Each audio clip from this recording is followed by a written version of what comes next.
Hey everyone, my name is Tracy and this is the 3-Wick Thesis Candle channel. I have for you another destash video for the spring season. A lot of these are candles that I am removing from my collection because I need to make room for sass. It is happening before we know it. I also have a huge influx of Goose Creek candles over the last 6 weeks. I have a box sitting right here that I'm going to film after I do this empties video. So I just need to share the love and move on with some of these fragrances that aren't bringing me any joy. Now a couple of these, I plan to return to Goose Creek and then time got away from me and I missed my return window. So, I mean, oh well, right? What can you do? I'm going to pass them on. I think someone else will enjoy them. So this one is the Pop-Tarts Cookies and Cream from Goose Creek. I actually really enjoyed this collection in general. I have the raspberry, the cherry, the blueberry, and I all think they smell really well. The problem with this one is that I didn't get much fragrance out of it. On cold, I could barely smell it. It sounds delicious. I feel like if it had good strength, I would be enjoying it. It's warm cookie pastry, vanilla cream filling, and frosting and sugar. And to me, this just smells like an Oreo cookie.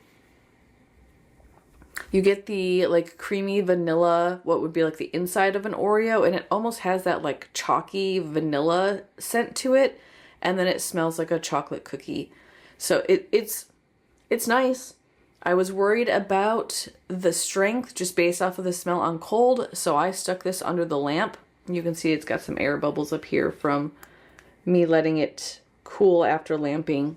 And I couldn't smell it. I lamped it and was like, wow, if I can't smell it when lamping, it's definitely not gonna have good throw.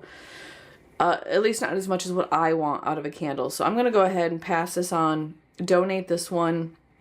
Someone will find it and be like, wow, full jar, awesome. And I didn't lamp it long enough to do any damage. There will still be plenty of scent oil. The wicks didn't migrate. So someone will be happy about it, but it's got to go. I have too many gourmands, y'all. I have a whole drawer full of gourmands. I do not need one that doesn't throw. I'm also going to donate Lost in Sea. This one is brand new. This was another one I bought that I just wasn't crazy about. Missed the return window. The Pop-Tart one was clearance. I think this one was like $8, so not a huge loss. This one I would have paid $10 or $11 for, which is really kind of a bummer, but it happens. Scent notes are salty ocean air, coastal bergamot, seaside lavender, and fresh geranium. And I actually bought this, gosh, it was like a week before they released the Aquamarine series. And if I had known that was being released, I would not have bought this. But I bought it. I was like, I kind of want to try a new, ocean vibe candle. And I'm just not crazy about it. The bergamot in here just doesn't feel quite right. I feel like it smells more like eucalyptus to me. There's almost this like minty quality to it. And I don't know what salty ocean air is supposed to be, and maybe that is some eucalyptus that's in there. In general, it smells a lot like, there were 2 of them that smelled like Lakeside Morning. This one has kind of that same vibe. I did lamp this one, but it's also very weak. So I don't need 3 candles that all smell very similar. Also, I think someone will be happy to have this. So I'm going to pass that one along. Now this is going to be something that some of you will be very shocked by, but this candle is just too strong for me. I don't know. I'm not a fan. The Cucumber Rain. And I know from the subreddit that this is a fan favorite, that you all love this candle, and I am so happy for you. I love that you love it.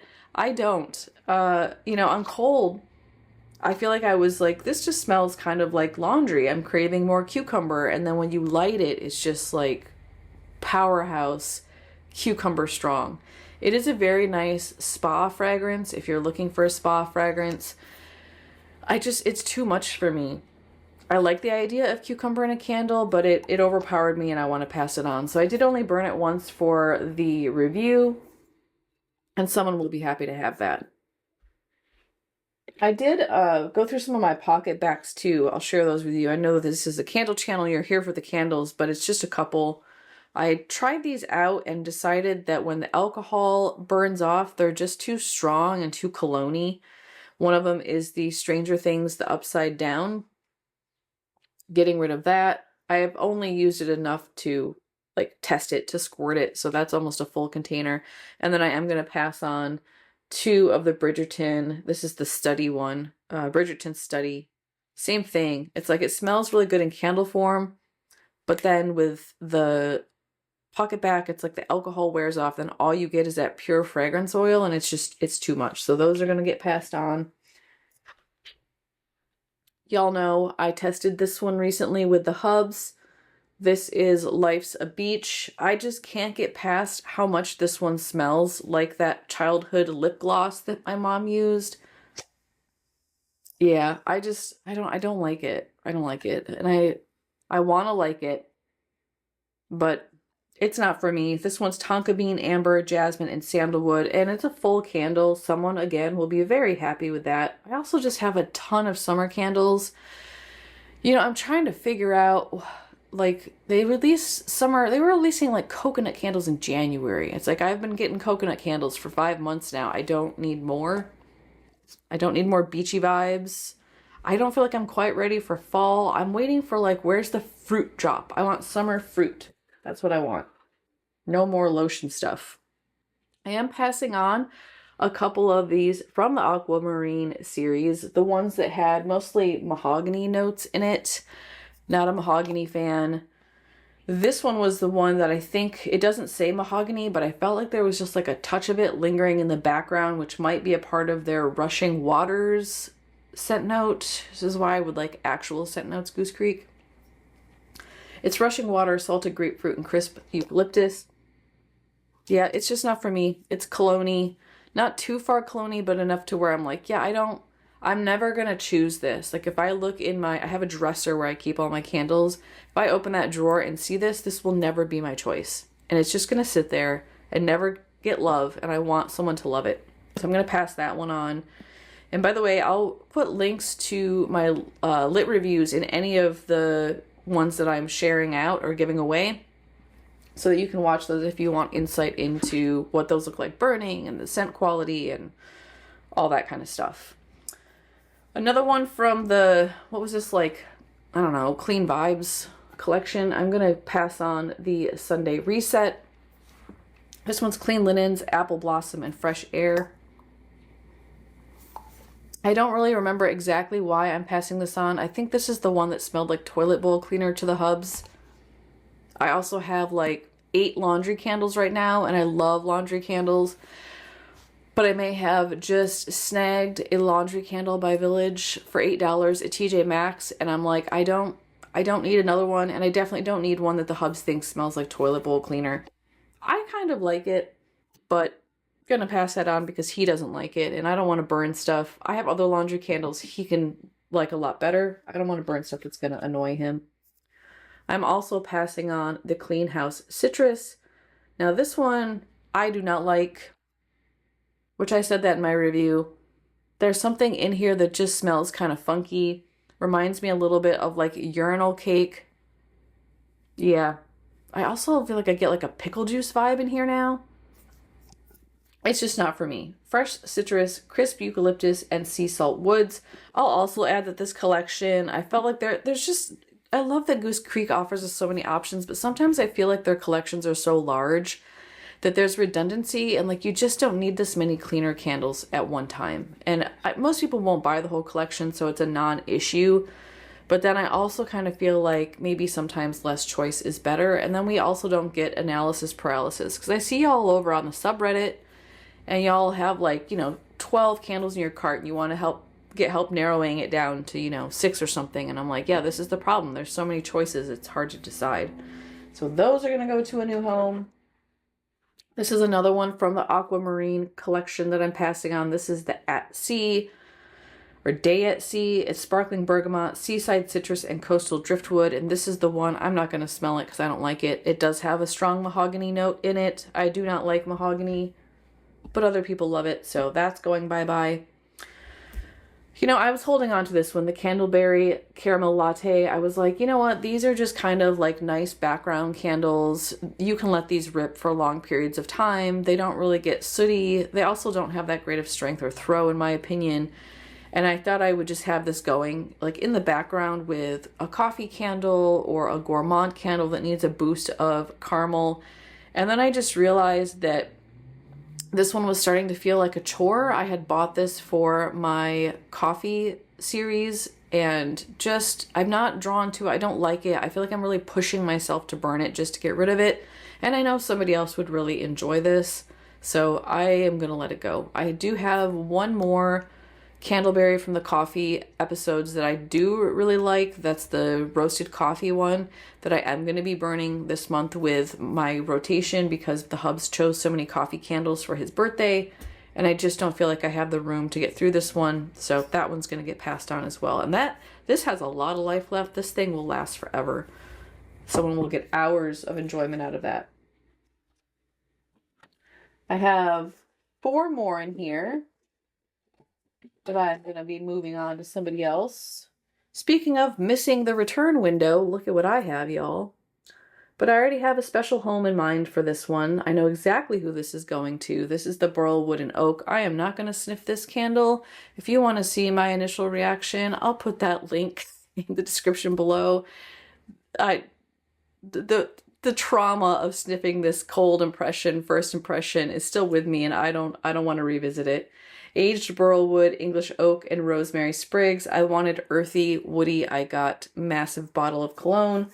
So that is going to go on to a new home. I'm also going to pass on the Stormy Day Snuggle from that Rain Storm collection. This one's Stormy Rain, damp foliage, soft oud, and cozy musk. And there's just something about how the oud and that foliage, I don't know if that's it smells mossy to me. I don't like moss. I'm not crazy about oud. So this one's going to go on to a new home. I also already have an owner for this one. Someone who I know will really enjoy that is going to end up with that one. I'm also going to move on from Lost in Nature. This was one of the luxury line candles, and these are burning so beautifully. Every single one I've burned so far, there hasn't been any soot. It's burning really clean, evenly. I haven't had any issues whatsoever with this collection. I'm convinced it's this like mirror lining that's in here from the label. I think it's making the flame reflect, and it gets the candle hot enough so that it's evaporating and not getting to the point of sooting. So I wish they would do this style more often for that reason. And I like this one. This one's Forest Cedar, Raw Suede, Creamy Fig, and Coconut. And I kind of like how it's both earthy and a little bit fruity, so you get like hints of masculine and femininity in there. But the hubs doesn't like it. He said it doesn't smell like anybody who's lost in nature, and I was like, yes, that's true. It does kind of just smell like someone's wearing cologne while walking through the forest. So, passing this on. I do have someone I'm sending that one to.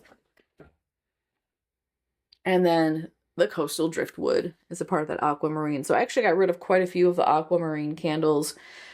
To be fair, that collection's really redundant. It's like if you bought one, you really kind of bought at least 2 or 3, depending on which scent you chose. So this one is the one that has the mahogany driftwood note that originally on cold I couldn't smell very well, although I can smell it now.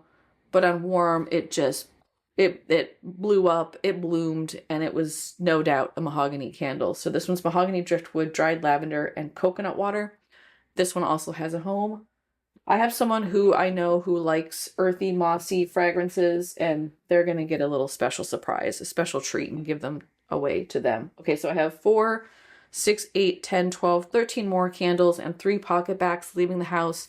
I probably will do one more purge. I'm going to say one more before SAS. You probably won't see the destash until June, because I have this list in my head of ones where I'm like, I think that's going to get destashed. And then I wait until I get enough. I'm like, yeah, let's just destash it. So that's kind of how my brain works. I also had one of you ask me in my rotation video how I keep track of my collection. Shouldn't come as a huge surprise to y'all because I'm a social scientist. I deal with data. That is part of my job. And I keep a spreadsheet. I have a spreadsheet with multiple columns of information, including scent notes, wicks size, wax color, wick type, scent families. I have one for notes on burn quality. I have a checkbox for will I look for this at SAS. I have a very huge spreadsheet where I keep everything so that I'm not finding myself buying duplicates, or if I want to look for a particular scent, say if I want a candle with raspberry in it, I can type into my spreadsheet, find raspberry, and it will locate the candles that have raspberry. I have it like locators for my backstock, so I know exactly where it is in my backstock pile. That's my style. That's how I deal with data. That's how I deal with information. So I have a list of particular candles in that data sheet that's like, yeah, this might be one that I'm going to be destashing soon because I haven't burned it for a while, or I forgot I had it, which usually means I don't like it, and it needs to go because I need to make room for the new ones. Because there's all these new candles coming out from Goose Creek. All right, y'all, I hope you enjoyed this destash video, and I encourage you to take a look at your collections as well. I know it can be hard to get rid of ones that we've purchased. It feels like a waste of money. It feels like you didn't get anything out of it, but I feel like that comes at a cost, right? Saving it because you feel bad that you're wasting money comes at the cost of you feeling guilty about not using it, and then you not using it and it not bringing joy to you or to anyone. And for me, there's just something about letting go of the ones that, yes, I have now wasted money on these and I haven't gotten to enjoy them, but it's such a gift to give them to somebody else who will enjoy them and can get them either for free or if I'm donating to someplace like Goodwill at a discount price. So I encourage you to take a look at your stash and make room for new ones that make you happier, because really home fragrance is about joy. It's about smelling things we love and that we're drawn to, not about suffering through candles we feel like we just have to finish because we paid for them. And on that note, I will wrap up here. I hope you all have a great rest of your day, and I'll see you again in my next video. Thanks so much for watching. Bye-bye.